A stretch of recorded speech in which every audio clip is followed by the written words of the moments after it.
not understand.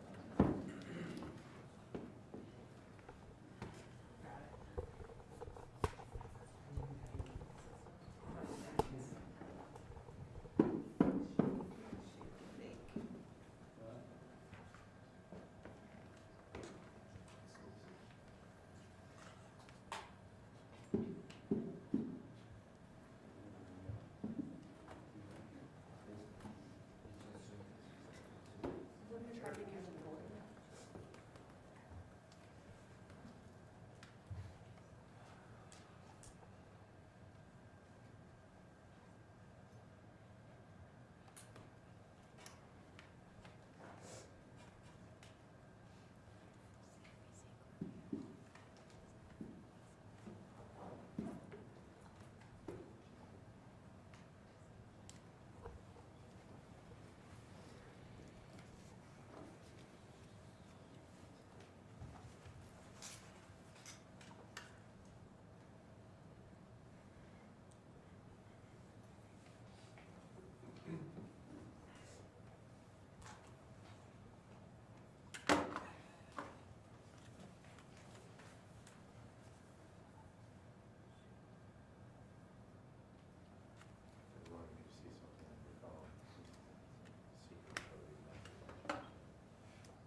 it's them.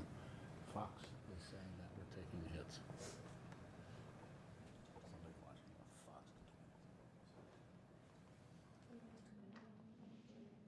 We got 2 minutes? We got 2 minutes? Yeah.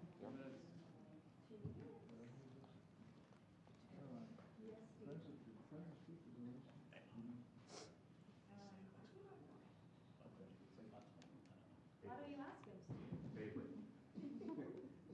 sounds like you have an opportunity to know. Sorry about that.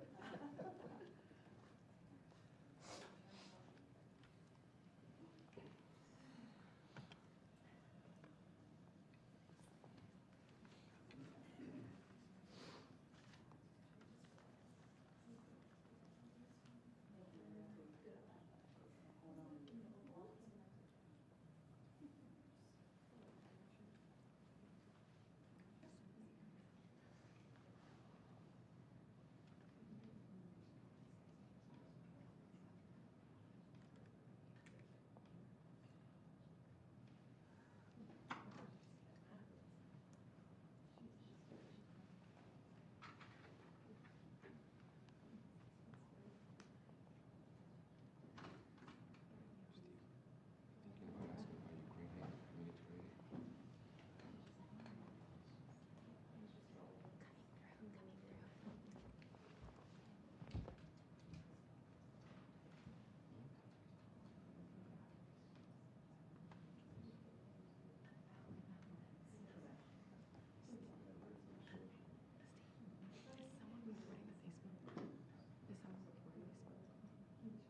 Is someone reporting he spoke to Zelensky?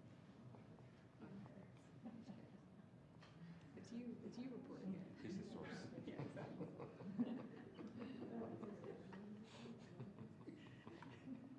it's all that haywire, it's fine.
Hello, everybody.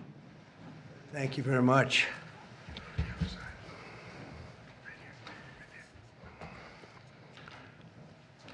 Thank you very much. This is a very big day for a lot of reasons, but This gentleman is a very unique man. It's, I think I could say in the world of chips, certainly, but in the world pretty much of business, nobody's done what he's done.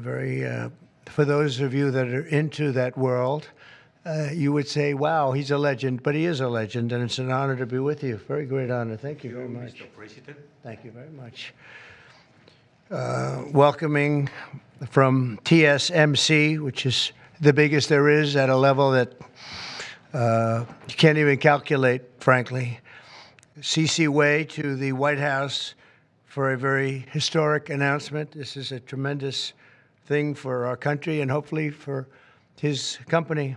We're also pleased to be joined by Commerce Secretary Howard Lutnick and White House AI and SIP, the crypto czar David Sachs, another two very highly respected people. It's great to have you guys involved. And David, thank you very much for coming on. David is sort of the king of intellect in that world.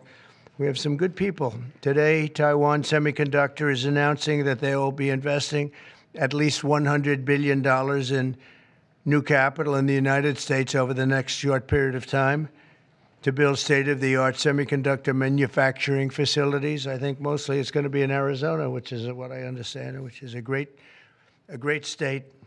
I like it because I won it, but I won most of them, actually. But I did. We won it, and we won it big.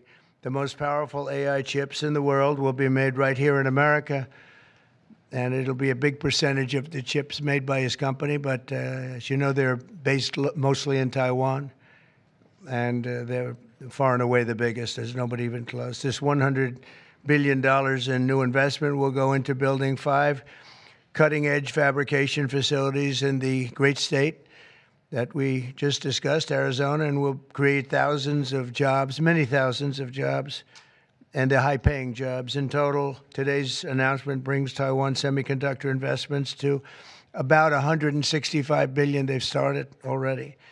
Among the largest new foreign direct investments in the United States, Apple, as you know, made a big announcement last week of $500 billion, and we have some others that have announced. We have many that want to announce, but I don't have time to do all of these announcements, I tell you. But for you, I'm doing the announcement. Thank you. This will create hundreds of billions of dollars in economic activity and boost America's dominance in artificial intelligence and beyond. Semiconductors are the backbone of the 21st century economy, and really, without the semiconductors, there is no economy, powering everything from AI to automobiles to advanced manufacturing. And we must be able to build the chips and semiconductors that we need right here in American factories with American skill and American labor. And that's exactly what we're doing. As you know, Taiwan pretty much has a monopoly on that market. And I think pretty much is not a term that's even appropriate. They do have a monopoly. And this is a tremendous move by the most powerful company in the world. It's a matter of economic security. It's also a matter of national security for us. And at the same time, Mr. Wei will be able to diversify and have his a tremendous presence in another place, and a very safe place. And I want to thank Taiwan Semiconductor for doing the announcement. And I'd like to ask Mr. Wei to say a few words, if you might. And I'd also like to ask Howard and David, you can say a couple of words, but maybe you should go first, because right now he's the most important man in the room. I'm sorry, fellas. Please. Thank you very much. Thank you, Great honor. Mr. President. Thank you. I'm a little bit nervous, so I have to pull out my piece of paper. Mr. President, Secretary Lutnick, and David, I didn't know that your title, but okay. First, I want to say thank you to Mr. President to give me this opportunity to announce our big project in the U.S. TSMC is the world's largest chip manufacturing, funded by Dr. Morris Chang in 1987. It's now at the forefront of semiconductor technology, supporting AI advancement and industry growth. In fact, I would like to wind back the time that in 2020, we have to thank President Trump's vision and his support. So TSMC start the journey of establishing the advanced chip manufacturing in Arizona. And now, let me proudly say, now the vision become reality.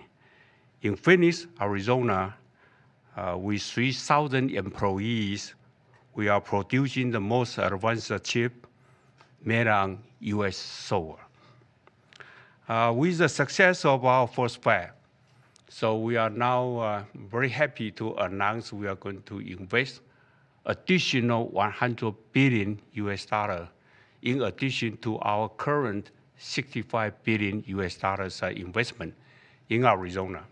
We are going to build 3 more new fabs after we promised 3 fabs already, and another 2 very advanced packaging fab, and most important, R&D center also in Arizona. For this, all the investment, $165 billion, is going to create thousands of high-paid jobs, as the president just announced. And we are, most important, actually, we are going to produce many AI chips. We are going to produce many chips to support the AI progress and to support the smartphones progress. And again, with that, I want to thank President Trump again for his support. In addition, I also want to thank my customers in the US, such as Apple, NVIDIA, AMD, Qualcomm, Broadcom. They all support TSMC's manufacturing in the US. Without their support, we probably cannot make it through. So again, I want to thank them. Also, I'd like to thank the TSMC's employee. Without their effort, we just cannot make it today. That's all I want to say, and thank you. Thank you. That's good. Thank you very much. Howard, please, David? Sure. Thank you. So I'm thrilled to be here today because President Trump has made it a fundamental objective to bring semiconductor chip manufacturing home to America. Under the Biden administration, TSMC received a $6 billion grant, and that encouraged them to build $65 billion. So America gave TSMC 10% of the money to build here. And now you're seeing the power of Donald Trump's presidency, because TSMC, the greatest manufacturer of chips in the world, is coming to America with a $100 billion investment. And of course, that is backed by the fact that they can come here because they can avoid paying tariffs. So the idea is come to America, build greatness in America, build for the American customers, the Apple, NVIDIA, that whole list that Chairman Wei gave in order to bring production to America. So we're really, really excited.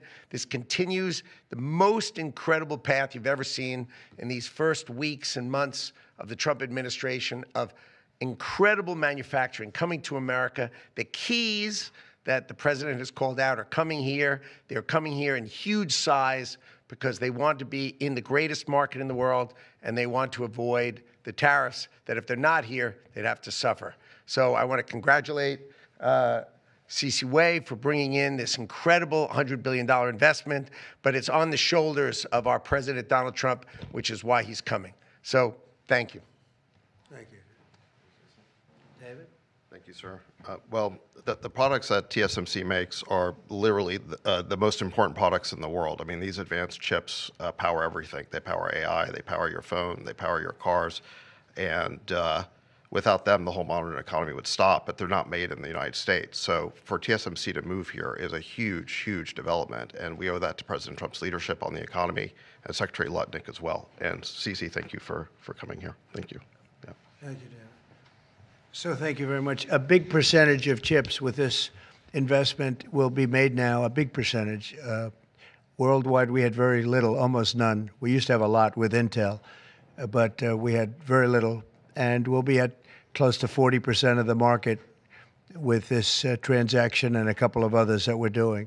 That's a tremendous leap, like a leap that nobody would have really said was possible. So I just want to thank you all for being here. If you want a couple of questions, ideally on this subject, yes. Specific number of jobs that will be great. He said thousands, but you're probably talking about 20, 25,000 jobs. But it'll get bigger and bigger with time. Knowing this gentleman, it'll get bigger and bigger. There'll be no stopping him. Mr. President, what Yeah, more? Brian, go ahead. In addition to the jobs, you talked about national security, and that's one thing I think a lot of Americans at home don't understand. Explain the national security aspect of this.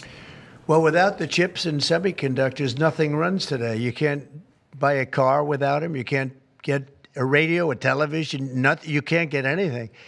And we thought it was very important, obviously business-wise, but we thought even in terms of national security to have this large percentage of the chips, semiconductors, and other things that they make the most important product. And not a product that you can really copy. It takes years and years. You know, on the needle of a pin is total genius. I mean, they can put things, I mean, something the size of the needle, the point of a pin, they put information that is just not even believable. So if you would see this, it's just really something. Yes, Mr. President. One more aspect to that. Honda announced they're coming to Indiana because of the tariffs. Once again, you're bringing additional jobs in manufacturing. You want to comment on that as well? Well, Honda's coming, and I told you about Apple that they're going to be starting to build massively here, $500 billion. And we have many other companies going to be announced, but we had many that have already announced. And no, it's going to be great. It's looking really strong. I don't think this country has ever seen anything like we're seeing right now. Now, the tariffs, as you know, will start a week earlier than the reciprocal, which is going to be on a couple of weeks earlier. Reciprocal tariffs start on April 2nd. And I wanted to make it April 1st, but I didn't want to go April Fool's Day, because that costs a lot of money, but that one day. But so we're going April 2nd. But very importantly, tomorrow tariffs 25% on Canada and 25% on Mexico, and that'll start. So they're going to have a tariff. So what they have to do is build their car plants, frankly, and other things in the United States, in which case they have no tariffs. In other words, you build, and this is exactly what Mr. Wei is doing, by building here. Otherwise, they'll build, if they did them in Taiwan to send them here, they'll have 25% or 30% or 50% or whatever the number may be someday. It'll go only up. But by doing it here, he has no tariff, so he's way ahead of the game. And I would just say this to people in Canada or Mexico: if they're going to build car plants, the people that are doing them are much better off building here, because we have the market. We're the market where they sell the most. And so I think it's going to be very exciting for the automobile companies. Very exciting for, I can think of any, as an example, North Carolina, they had the great, I used to go there to buy furniture for hotels, and it's been wiped out. That business all went to other countries. And now it's all going to come back into North Carolina, the furniture manufacturing business, please. Mr. President, is the Ukraine minerals deal now dead, or can it be revived? What's your... Well, I'll let you know. We're making a speech. You probably heard about it tomorrow night, so I'll let you know tomorrow night. But no, I don't think so. I think Mr. President. It's a great deal for us because, you know, Biden very, very foolishly, stupidly, frankly, gave $300 billion and $350 billion more accurately to a country to fight and to try and do things. And you know what happened? We get nothing. We get nothing. Just gave it. We could have rebuilt our entire U.S. Navy with $350 billion. Think of it, $350 billion. We could have rebuilt our U.S. Navy. So he gave it away as fast as the money could be gone. And what we're doing is getting that all back, and a lot more than that. And we need It's very important for this business that we're talking about here with chips and semiconductors and everything else. We need rare earths. And the deal we have is we have the finest rare earths. Mr. President, what do you need to see from President Zelensky to restart these negotiations? Well, I just think he should be more appreciative because this country has stuck with them through thick and thin. We've given them much more than Europe, and Europe should have given more than us because, as you know, that's right there. That's the border. This country really was like the fence on the border. It was very important to Europe, and I'm not knocking Europe. I'm saying that they were a lot smarter than Joe Biden because Joe Biden didn't have a clue. He just gave money hand over fist, and they should have been able to equalize with us. In other words, if we gave $1, they should have given. Well, we gave $350 billion. They probably gave $100, but on top of it all, they get their money back because they're doing it in the form of a loan, and it's a secured loan. So when I saw that, which I've known about for a little while, I said it's time for us to be smart. At the same time, it's great for them because they get us in the country taking the rare earth, which is going to fuel this big engine, and especially the engine that we've in a very short time created. And we get something, and we're there. We have a presence there. With all of that being said, I want one thing to happen. I want all of those young people to stop being killed. They're being killed by the thousands every single week. Last week, 2,700 were killed. 2,700 young, in this case, just about all young boys from Ukraine and from Russia. And that's not young people from the United States, but it's on a human basis. I want to see it stop. The money is one thing, but the death. And they're losing thousands of soldiers a week. And that's not including the people that get killed every time a town goes down or a missile goes into a town. And I want to see it stop. Yes. Are you considering canceling military aid to Ukraine? And can we get a reaction to what the Prime Minister said, that your administration is bringing U.S. worldview in alignment with Moscow's? So this is a deal that should have never happened. This is a deal that would have never happened. And it didn't happen for 4 years. It didn't happen. It was never even close to happening. If I were president, it would not have happened. And October 7th would not have happened in Israel. And inflation wouldn't have happened. And Afghanistan, disastrous, the way they withdrew. Not the fact that they withdrew, but the way they withdrew would have never happened. And we would have had Bagram right now instead of China having it. It was 1 hour away from where China makes their nuclear weapons. We would have kept Bagram with one of the biggest air bases in the world. All of these things happened, and it's a shame. But it is what it is, and now we're here. I want to see it end fast. I don't want to see this go on for years and years. Now, President Zelensky supposedly made a statement today in AP. I'm not a big fan of AP, so maybe it was an incorrect statement, but he said he thinks the war's going to go on for a long time. And he better not be right about that. That's all I'm saying.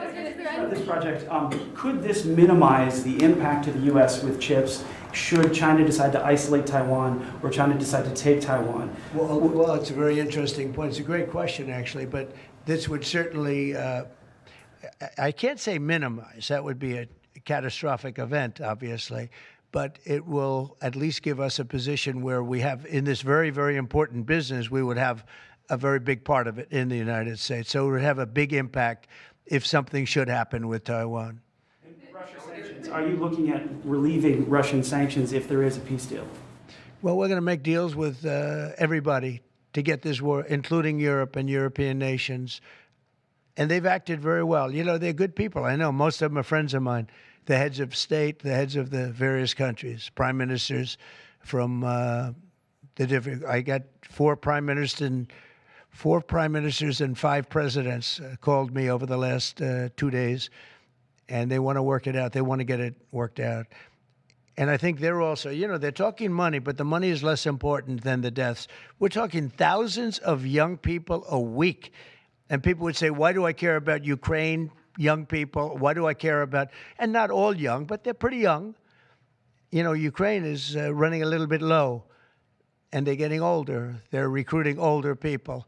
It's a very, very sad thing that's happening over there, and we want to get it finished. We want to stop the death. go ahead. On the tariffs, is there any room left for Canada and Mexico to make a deal before midnight? And should we expect those Chinese tariffs, the extra 10%, to take effect No room tomorrow? left for Mexico or for Canada. No, the tariffs, they're all set. They go into effect tomorrow. Mr. President, just to follow up on my colleague's question. And here just so in- you understand, vast amounts of fentanyl have poured into our country from Mexico, and as you know, also from China, where it goes to Mexico and goes to Canada. And China also had an additional 10, so it's 10 plus 10.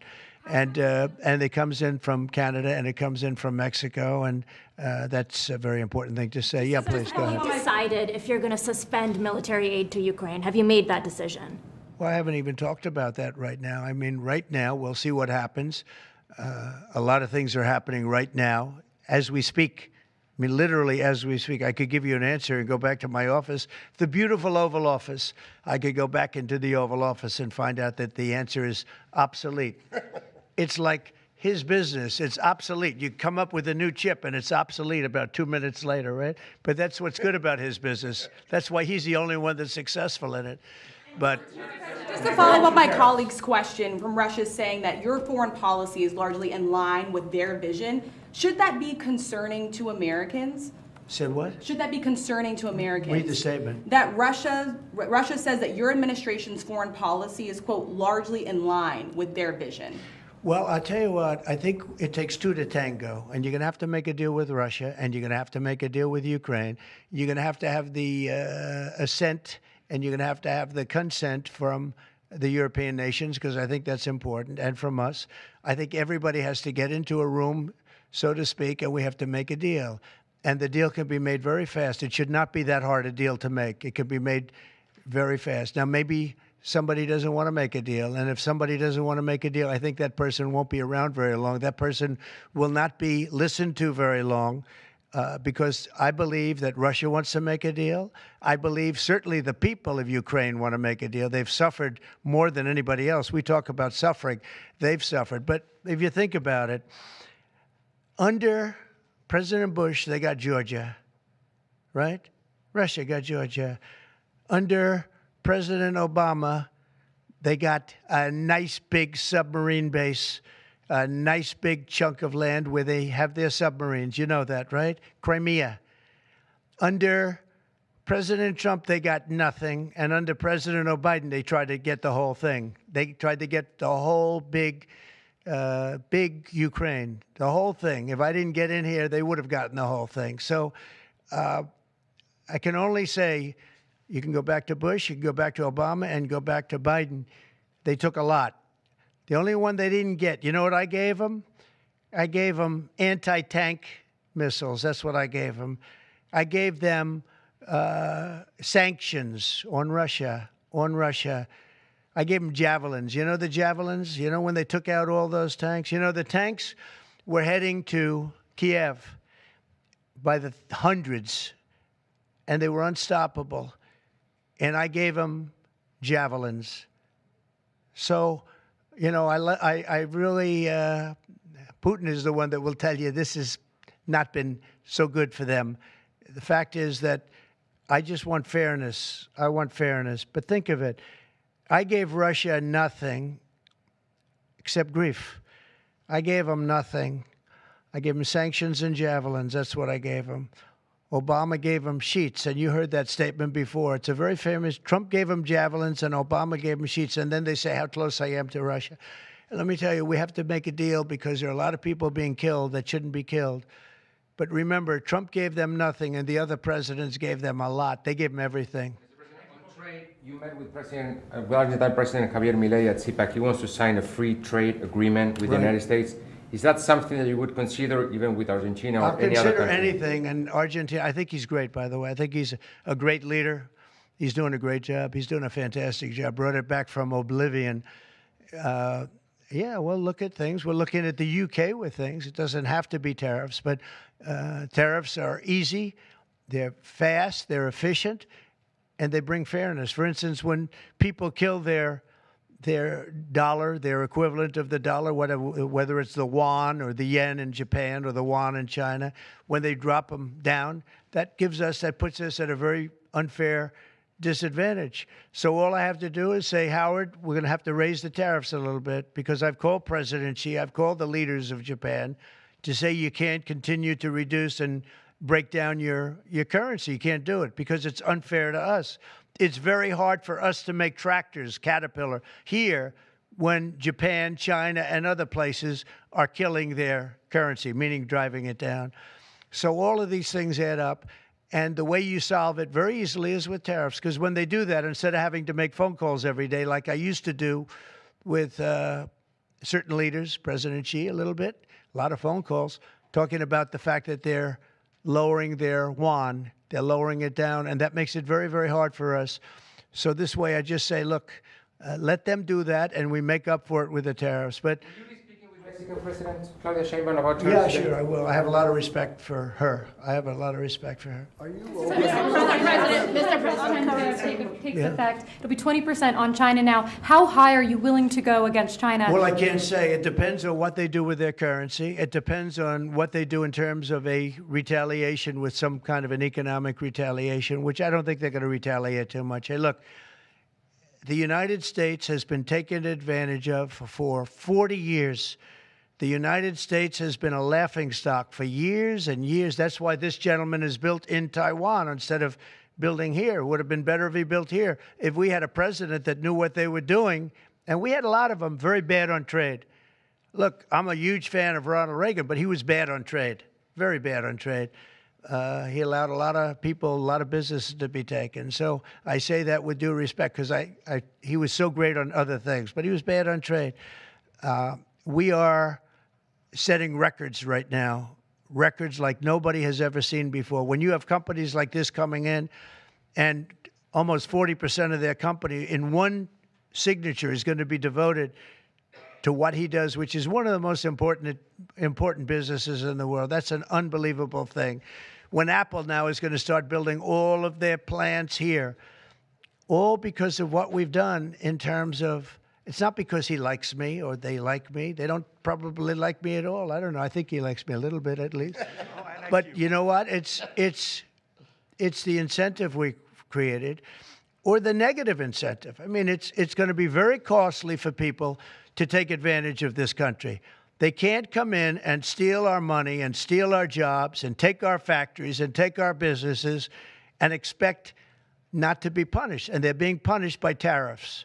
It's a very powerful weapon that politicians haven't used because they were either dishonest, stupid, or paid off in some other form. And now we're using them. Say it. Have you spoken with President Xi about this term? I don't want to tell you that. Thank you very much, everybody. Thank you. Thank you very much. About Andrew Cuomo running for New York City mayor. Will people who don't respond to the emails be fired?